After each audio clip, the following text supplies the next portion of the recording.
అంచనాలకు మించి దూసుకొని పోయే ఒక ఏరియా ఇప్పుడు రాబోతుంది. అదే నాగార్జున సాగర్ హైవే. ఎందుకంటే ఇప్పుడు అమరావతి టు హైదరాబాద్ కూడా ఒక గ్రీన్ఫీల్డ్ హైవే ఒకటి రాబోతుంది.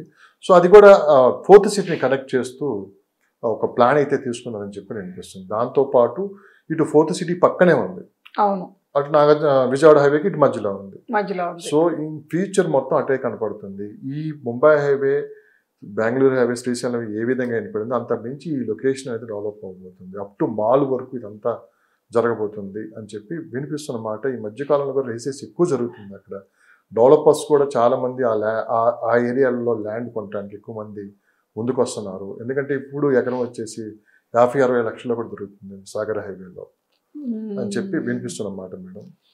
50-60 లక్షల్లో తక్కువే ఉన్నాయి. మాల్ వరకు 50-60 లక్షల్లో తక్కువే ఉన్నాయి. ఎందుకంటే మనకు ఈ ఫార్మాసిటీని అనౌన్స్ చేసి కూడా చాలా రోజులు అవుతారు. ఆ మూమెంట్ ఒక భూమి తీసుకొచ్చారు. ఆ భూమిలోనే గ్రౌండ్ లో రేట్లు బాగా పెరిగినాయండి. రేట్లు బాగా పెరగడం వలన తక్కువ, అట్లీస్ట్ తక్కువ అంటేనే 10-12,000 అట్లా నడుస్తుంది ఫర్ స్క్వేర్ యార్డ్ అయితే. ఇంకా మాల్ వరకు శ్రీశైలం రోడ్డు అంటే ఈ 4th సిటీ నుంచి తీసుకుంటే ఆచారము, మాలు ఇవన్నీ కలుపుకొని అటువైపే డెవలప్ చేయడానికి ప్లాన్ చేస్తున్నారు. ఇక్కడ మీరు 4th సిటీ అని ప్రతిసారి మెన్షన్ చేస్తున్నారు. అసలు 4th సిటీ పక్కన పెడితే గవర్నమెంట్కి దాదాపు 20,000 ఎకరాల ల్యాండ్ ఉంది అక్కడ. అవును, ఓకే, అవును. ఈ గవర్నమెంట్ కావచ్చు, నెక్స్ట్ కొత్త గవర్నమెంట్ రావచ్చు, ఏ గవర్నమెంట్ వచ్చినా కానీ భూమి అయితే ఉంది. ఎక్కడైతే గవర్నమెంట్ ల్యాండ్ ఉంటుందో మీరు మొత్తం చరిత్ర అంతా తీసుకోండి. అవును, ఆ గవర్నమెంట్ ల్యాండ్ పక్కన విపరీతంగా కంపెనీస్ వచ్చాయి, డెవలప్మెంట్ జరిగింది. ఫ్యూచర్ మొత్తం అటే ఉంటుంది. గవర్నమెంట్ ఏ నిర్ణయం తీసుకున్నా, ఏ కంపెనీ వచ్చినా ల్యాండ్ వాళ్ళకున్న ల్యాండే కదా చూపించారు. అది లేనప్పుడే కదా ప్రైవేట్ ల్యాండ్స్కి వెళ్ళారు. అది నాగార్జున సాగర్ హైవేకి ప్లస్ పాయింట్. అందుకే ఫ్యూచర్ మొత్తం అటే ఉంటుంది. ఈ సాగర్ హైవే ఏదో బెంగళూరు హైవే కావచ్చు, ఇవన్నీ వీటికి మించి అక్కడ డెవలప్మెంట్ ఉండిపోతుంది. మరొక టూరిజం పరంగా కూడా బాగా డెవలప్ చేసే అవకాశం ఉంది. స్పోర్ట్స్ పరంగా, ఏఐ పరంగా మనకు అన్ని విధాలుగా కూడా గవర్నమెంట్ స్టెప్స్ తీసుకుంటుంది. అయితే ఇప్పుడు ప్రజెంట్ ఏంటంటే అండి, వెళ్ళే వాళ్ళకి అక్కడ ఏం కనిపించట్లేదు. అది మేజర్ ఆలోచిస్తున్నారు.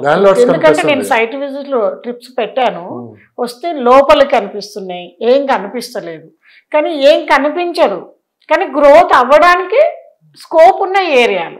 అంటే 10 to 15 years వరకు పడుతుంది. మనకు హైటెక్ సిటీ లాగాను, మనకు ఫైనాన్షియల్ డిస్ట్రిక్ట్ లాగా కనపడాలంటే టైం పడుతుంది.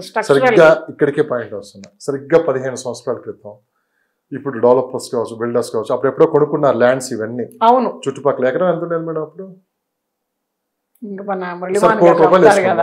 మురళీమోహన్ గారి స్టోరీ మనం తీసుకున్నాం. ఆ రోజుల్లో 5,000 పక్కన పెడదాం మేడం, ₹1,00,00,000 అనుకుందాం ఆ రోజుల్లోనే. ఇది ఆ ₹1,00,00,000 ఈరోజు 10 కోట్లు అయింది. అవును, ఇది ఆ రోజు బెంగళూరు హైవే కావచ్చు, ముంబై హైవే కావచ్చు, ఈ కోకాపేట ఇవన్నీ మొత్తం ఒక 20 సంవత్సరాల క్రితం ₹1,00,00,000 మాట వినపడింది అప్పట్లో. ఓకే, ఎప్పుడైతే మనకు ఇది హైటెక్ సిటీ నిర్మాణం స్టార్ట్ అయిందో కోట్లలోకి మెల్లగా అది ట్రాన్స్ఫార్మ్ అయింది. అది కాస్త ఇప్పుడు కోట్లు పెరిగిపోయి ఎవరు కొనలేని పరిస్థితిలో ఉన్నాము. ఓకే, ఇంకా డెవలప్మెంట్స్ ఆటోమేటిక్గా స్టార్ట్ అయ్యి జరుగుతూ ఉన్నాయి. అసలు ముందు కొత్తగా ఎమర్జింగ్ అయ్యే ప్లేస్ ఏదన్నా ఉంటే సాగర్ హైవే. ఎందుకంటే కోట్లు లేవు అక్కడ. ₹1,00,00,000 పెడితే ఖచ్చితంగా 2 ఎకరాలు వస్తుంది. అందుకే చాలా మంది కొత్తగా ఈ మధ్య ఒక ట్రెండ్ క్రియేట్ చేశారు. ఇలా ప్లాట్స్, ఓపెన్ ప్లాట్స్ తీసుకున్న బదులు సింగిల్గా 10 మంది కలిసి తలా ₹1,00,00,000 వేసుకొని 10 ఎకరాలు కొనుక్కుంటే ఎలా ఉంటుంది? అలా ఆలోచించే వాళ్ళకి నాగార్జున సాగర్ ఒక బెస్ట్ ఆప్షన్లా కనపడుతుంది. 10 సంవత్సరాలు వెయిట్ చేసామంటే అది 10 కోట్లు కాస్త 100 కోట్లు అయింది కదా. అవసరమైతే దాంట్లో వ్యవసాయం చేసుకుందాం, లేకుంటే ఆర్గానిక్ ఫార్మింగ్ చేసుకుందాం, మన 10 మంది మీద 10 ఎకరాలు ఉంటుంది కదా అని చెప్పి ఆలోచిస్తున్నారని చెప్పి కూడా విన్నా. ఎంతవరకు మీకు సాగర్ రోడ్లో మాల్ వరకు కూడా ఆప్షన్స్ అయితే లేవండి. వ్యవసాయ పరంగా తీసుకోవడానికి అయితే ఆప్షన్స్ లేవు, ఎక్కువే ఉన్నాయి ల్యాండ్స్ రేట్స్. ఎందుకంటే మాల్ వరకు కూడా మనకు బిజినెస్ ఉంది. ఒక ఇబ్రహీంపట్నము మనకు ఇదే కదండి, రింగ్ రోడే కదా. రింగ్ రోడ్ నుంచి మనకు ఆల్మోస్ట్ మాల్ దాటినాక ఇప్పుడు వచ్చే రీజనల్ రింగ్ రోడ్ వస్తుంది. కాబట్టి రీజనల్ రింగ్ రోడ్ లోపల ఎక్కడా కూడా ఎకరాలలో తక్కువలో ఇన్వెస్ట్ చేయడానికి అవుట్ సైడ్ ఆప్షన్ ఉంది.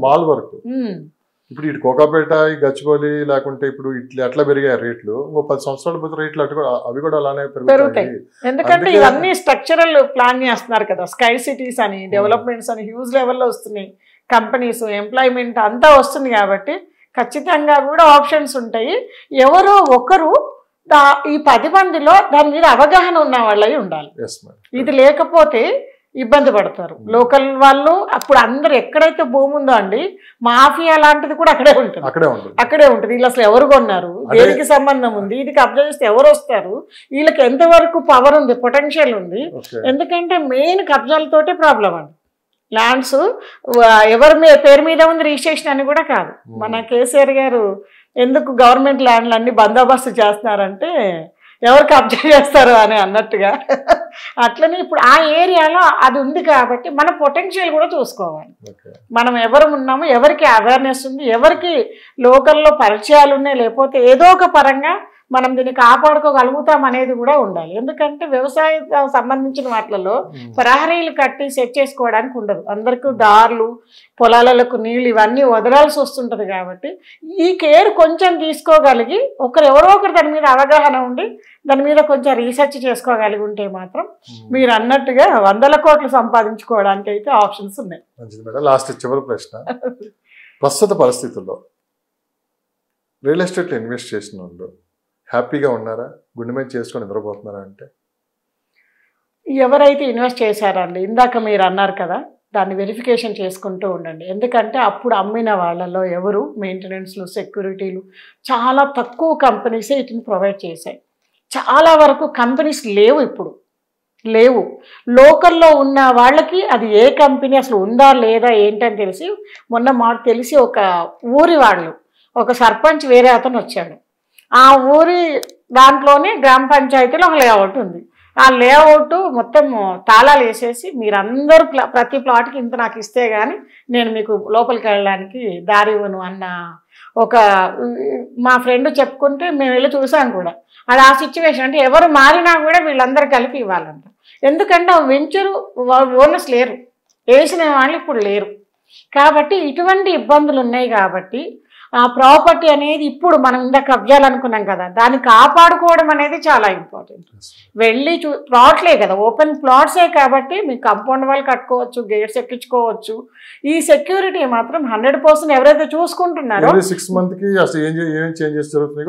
చూసుకుంటూ వెళ్ళేసి వస్తూ ఉంటే, ఎందుకంటే మెయింటెనెన్స్ సెక్యూరిటీ తీసుకున్న వాళ్ళు గుణమి చేసి నిద్రపోవచ్చు అండి. మా లాంటి కంపెనీలో తీసుకుంటే వాళ్ళు హ్యాపీగా డాక్యుమెంట్ అందులో పెట్టుకుని ఒక 10 years వరకు కూడా హ్యాపీగా ఉన్నారు. ఇప్పటి నుంచి కూడా company maintenance security nominal amount తీసుకొని వస్తుంది కాబట్టి ఇబ్బందులు లేవు. అలాంటి చోట తీసుకునే వాళ్ళు మాత్రం ఆ కేర్ తీసుకుంటే మాత్రం కోట్ల వర్షం కురుస్తుంది ఫ్యూచర్లో.